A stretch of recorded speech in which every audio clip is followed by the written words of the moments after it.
ఇవాళ ఆర్థిక శాఖపై సీఎం జగన్ సమీక్ష చేపట్టనున్నారు. ఉదయం 11:30 తాడేపల్లి క్యాంప్ కార్యాలయంలో అధికారులతో సమీక్ష సమావేశం నిర్వహించనున్నారు.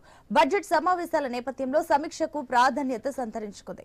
సంక్షేమ పథకాలకు నిధులు, కేంద్ర ఆర్థిక సహాయంపై చర్చించనున్నారు.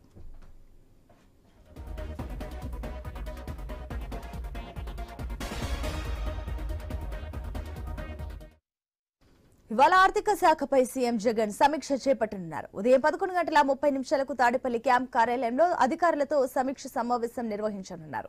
బడ్జెట్ సమావేశాల నేపథ్యంలో సమీక్షకు ప్రాధాన్యత సంతరించుకుంది. సంక్షేమ పథకాలకు నిధులు, కేంద్ర ఆర్థిక సహాయంపై చర్చించనున్నారు. దీనికి సంబంధించి మరిన్ని అప్డేట్స్ మా ప్రతినిధి హరీష్ అందిస్తారు. ఎస్ హరీష్.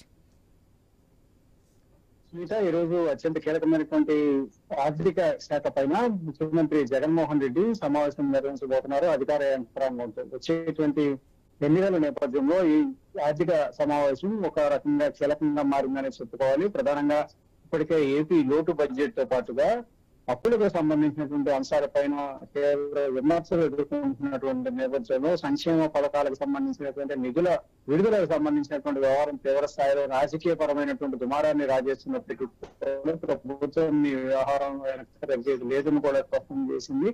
కరోనా వంటి కష్టకాలంలో కూడా సంక్షేమ పథకాలను ప్రజలకు అందించడం వల్లనే ప్రజలకు పేదల వాదాలుగా నిలవగలిగాం. కాబట్టి ప్రభుత్వం పేదన్నటువంటి నమ్మకంతో ప్రజలు ప్రభుత్వాన్ని ఎన్నుకున్నటువంటి నేపథ్యంలో ఇప్పుడు ఆర్థిక పరమైనటువంటి అంశాలను మాత్రమే కేంద్రంగా చేసుకొని ఈ రకమైనటువంటి విమర్శలు వచ్చినప్పుడు వాటి వెనక తగ్గేటువంటి పరిస్థితి లేదని చెప్పి ఇప్పటికే సీఎం జగన్ పలుసార్లు స్పష్టం చేసినటువంటి పరిస్థితి ఉంది. ఈ రోజు జరిగేటువంటి సమావేశంలో కూడా వచ్చేటువంటి ఎన్నికలకు సంబంధించినటువంటి వ్యవహారం పైన అత్యంత కీలకంగా ఈ సమావేశం జరిగే సూచనలు స్పష్టంగా కనిపిస్తున్నాయి. ఎందుకంటే వచ్చేటువంటి ఎన్నికల సీజన్ కావడంతో సంక్షేమ పథకాలకు సంబంధించి అదేవిధంగా భవిష్యత్తులో ప్రభుత్వం ప్రజలకు అందించేటువంటి కార్యక్రమాలకు సంబంధించినటువంటి వ్యవహారాలు, అందుకు సంబంధించినటువంటి ఆర్థిక చేయూత, ఎక్కడి నుంచి నిధులు రావాలి, ఆదాయ వనరులు ఎలా ఉన్నాయి, కేంద్రం నుంచి వచ్చేటువంటి నిధులకు సంబంధించినటువంటి వాటాలు ఎంతవరకు రాబట్టుకునేటువంటి సూచనలు ఉన్నాయి. భవిష్యత్తులో ఎన్నికల తర్వాత కేంద్రం నుంచి రాష్ట్రాలకు అందించేటువంటి ఆర్థిక సహాయాలు, దానికి మించి ఏపీకి ఉన్నటువంటి ప్రత్యేక పరిస్థితుల నేపథ్యంలో ప్రత్యేక హోదా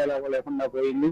ఇప్పుడు ప్రత్యేకంగా నిధులు కేటాయించైనా సరే కేంద్రం ఆదుకోవాలని చెప్పి పలుమార్లు ముఖ్యమంత్రి జగన్మోహన్ రెడ్డి ప్రధానమంత్రిని స్వయంగా కలిసి లేఖ రూపంలో కూడా విన్నపించినటువంటి నేపథ్యంలో ఇప్పుడు జరిగేటువంటి ఆర్థిక పరమైనటువంటి సమావేశంలో జగన్ కీలకమైనటువంటి నిర్ణయాలు తీసుకోవడానికి, రేపు జరిగేటువంటి కేబినెట్ సమావేశంలో వీటన్నింటినీ కూడా పొందుపరిచి ఆమోదించడానికి, ఆ తర్వాత అసెంబ్లీలో ఈ వ్యవహారాలన్నీ కూడా చర్చించి భవిష్యత్తులో వచ్చేటువంటి ఎన్నికలను ఫేస్ చేసేటువంటి క్రమంలో ప్రభుత్వం ప్రజలకు ఇచ్చేటువంటి హామీలకు సంబంధించి ప్రజల్ని అట్రాక్ట్ చేసే విధంగా, ప్రజలకి మేలు చేకూర్చే విధంగా ప్రభుత్వం ఏ మేరకు పనిచేస్తుంది, అందుకు ముందు భవిష్యత్తులో ఉన్నటువంటి టార్గెట్స్ ఎలా ఉండబోతున్నాయి, వీటన్నిటికీ కూడా ఆర్థికంగానే కీలకంగా మారినటువంటి నేపథ్యంలో ఆర్థిక పరమైనటువంటి అంశాలను ఎలా ముందుకు తీసుకెళ్లగలం అనే అంశాలపైన ప్రముఖులతో పాటు ఆర్థికవేత్తలతో పాటుగా ప్రభుత్వ యంత్రాంగం నుంచి కూడా ముఖ్యమంత్రి సలహాలు, సూచనలు స్వీకరించడంతో పాటుగా భవిష్యత్ కార్యాచరణ పైన కూడా ఈ వ్యవహారం పైన అధికారులకు దిశానిర్దేశం చేసేటువంటి